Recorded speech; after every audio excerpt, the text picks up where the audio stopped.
Philosophy is to history as reason is to desire. Today we start with the topic that have irked me for a long time, and finally we can get the record straight. We are a republic, not a nation of democratic multitudes that have no alliance, no love and pride in our achievements and goals. Yet we are falling apart in the name of democracy. This is so strange. Hello friends, so glad you have tuned in. I myself am not a devout Christian, but love our tradition, the Word of God, and the biblical wisdom that this nation of Americans was built on. Friends, we have to realize that philosophy is to history as reason is to desire.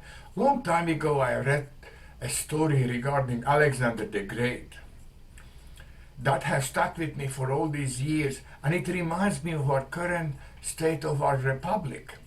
When Alexander was capturing large parts of territory, his army was depleted of able men.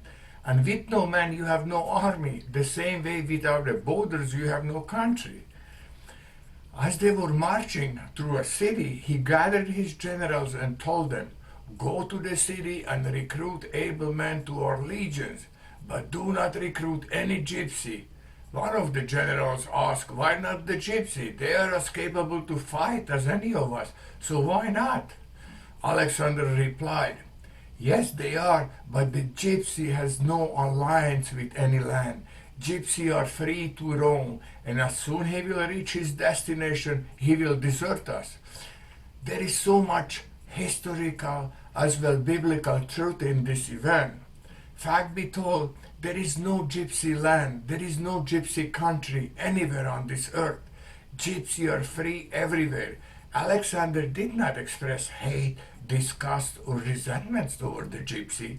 He just reasoned based on a historical truth from a philosophical point of view.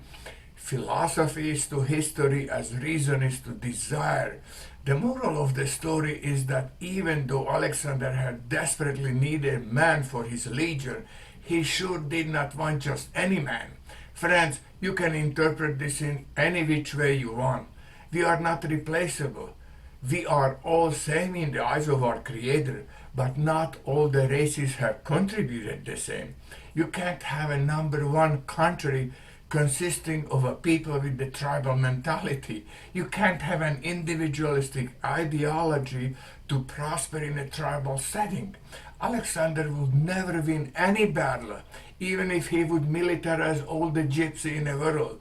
Not because the gypsy are bad, but because they have no alliance with no one and no land.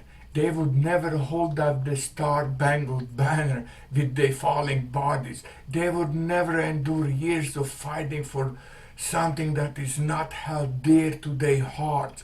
They would never fight for something they have not built, created, established. Hence, one can say, no one will love you as much as your mother will.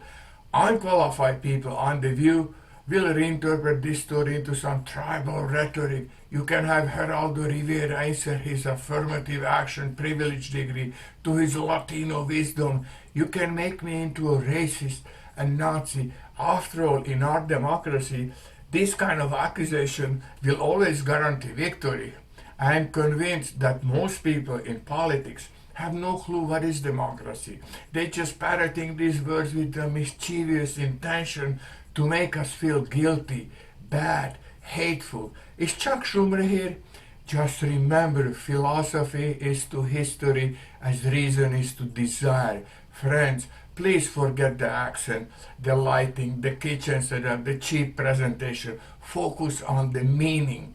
The Titanic is sinking, yet it appears that the people are still dancing on the upper decks. Wake up! Thank you.